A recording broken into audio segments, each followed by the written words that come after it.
What's up with YouTube? Kobe NBA West, another video. Y'all knew it was just a matter of time before I made a video addressing the Manginas, the pussy 65 men on YouTube that has a study come out, want to attack your character, want to slander you, all based on the fact that you want to expose a lot of the games that's going on in the black community between black men and black women. Now, the black community normally just only look at it from the perspective of the black men. That's what's socially acceptable within the black community, to look at the black men as the cause or being the derivative of any problems that the black community is in or that the black community is facing. And that's what's been socially acceptable. On YouTube, over the past year or so, a lot of black men have come out and offer alternative perspectives than the one that's always advanced to us in the media, through the media's agenda, about the ills that the black community is facing. So since we're doing this, it's kind of cropped up a new breed of almost like a parody mutation of man, of a black man who only wish to justify black women, who only wish to exonerate them in the things that they do, or to completely ignore their behaviors altogether, or to simply just try to deflect what you're talking about and turn it all back around on black men. So this video, we're gonna look at that. We're gonna talk about the sissy mangina black male. I mean, this video is gonna be about the steadfast crying from these niggas who claim to be protecting black women. So let's look at this fake black man, or parody black man, or mutation of a black man that the black woman in the black community has created. So you might want to ask yourself, who are these so-called black men who proclaim to be principled men, standing up for black women being bashed on YouTube and other outlets?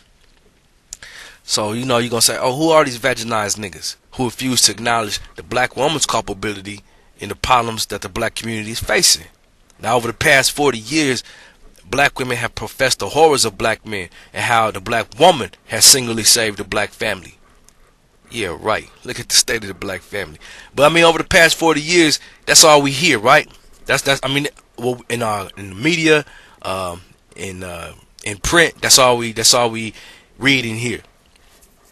So I just want to address these niggas who be advocating, these manginas who advocate group guilt amongst black men. I heard this clown the other day. He was crying about how black men treated women in the 70s and 30s, before we was born. You know what I'm saying? They gotta go back to before when we was born, just to have something to complain about. Now that black men is finally standing up for themselves and confronted the myths and lies perpetuated about us generation after generation, these house niggas, they just want to cry foul for black men speaking the truth. It's time to openly draw a distinction between liberated, critical thinking black men and the pandering monkeys who refuse to believe that any black woman could ever hurt the black community in any way. And if so, it's because some man did something to her, or somehow, some way, some man is involved. He's at the center of it. Fuck out of here. When a black man is clearly in the wrong, other black men hold that nigga and him alone accountable for his personal actions. When issues concerning black women's behavior that affects the black community is discussed, it's immediately slapped with the label of bashing. Or either they try to defer and attribute the actions to some outside pressure, usually from a man. Black women are rarely held accountable for their actions. And this is one of the barriers that I want us to break down. But the point here is, this is what these manginas are fighting to protect, and they don't even notice. They don't see that they just basically disposable tools that feminists use. When they're no longer useful, they'll be discarded. And they don't even see this. They don't see the detriment they're causing to themselves, to black men and the black community, and especially black children. So their constant enabling of subpar black women is basically hurting the future of the black community. They're doing more damage than basically the perpetrators themselves, by enabling the perpetrators to continue to get over on the black community as a whole.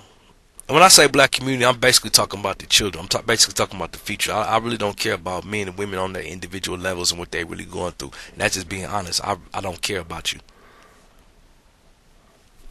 The only perspective the Mangina is willing to acknowledge is the one of black men failing to meet black women's expectations. The constant black male letdown is the only thing that's perpetuated amongst these types. If anything ever goes wrong in the relationship, or the man fails to satisfy his woman on some level or whatever, you know what I'm saying, then he must not be a real man or some shit like that. That's the only school of thought that these types have to offer. Am I right or what? When it comes to black men, black women are so angry that the black community has given them license to run their mouths to whoever will listen to them or read their bullshit. However, if a black man decides to stand up to women or expose the true behavior of black women within the black community, then they automatically labeled as black guys.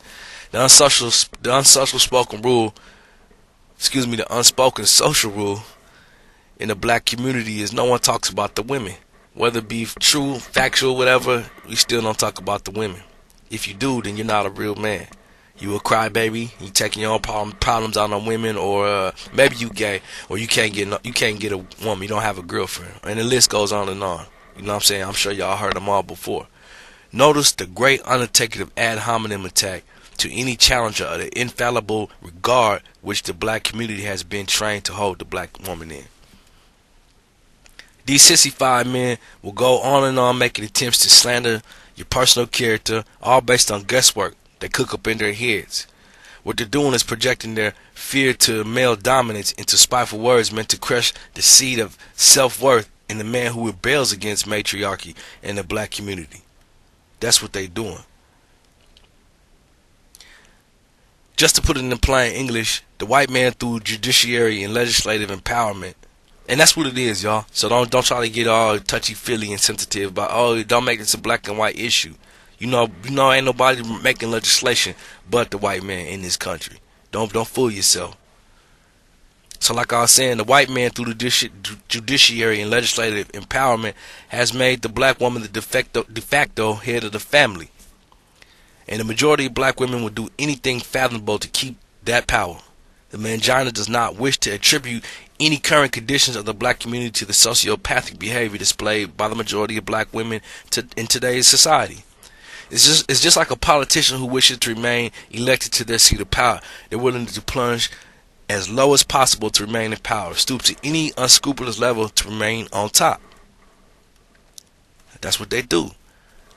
So with all that said about the Mangina, I say to you, brothers in arms, pay no heed to those who advocate that women hold the moral high ground over you, or that a real man submits to women, and that a man's highest hope is to be found in the good graces of women. You should be serving those type of men a nice steaming hot cup of shut the fuck up whenever they begin espousing their lunatic rantings about chivalry and sensitivity and trying to protect this despicable black woman. You know what I'm saying? So that's what I have to say to the little, I don't know, they're not even men. That's what I have to say to the Manginas that are running around the internet crying about this movement. West Coast.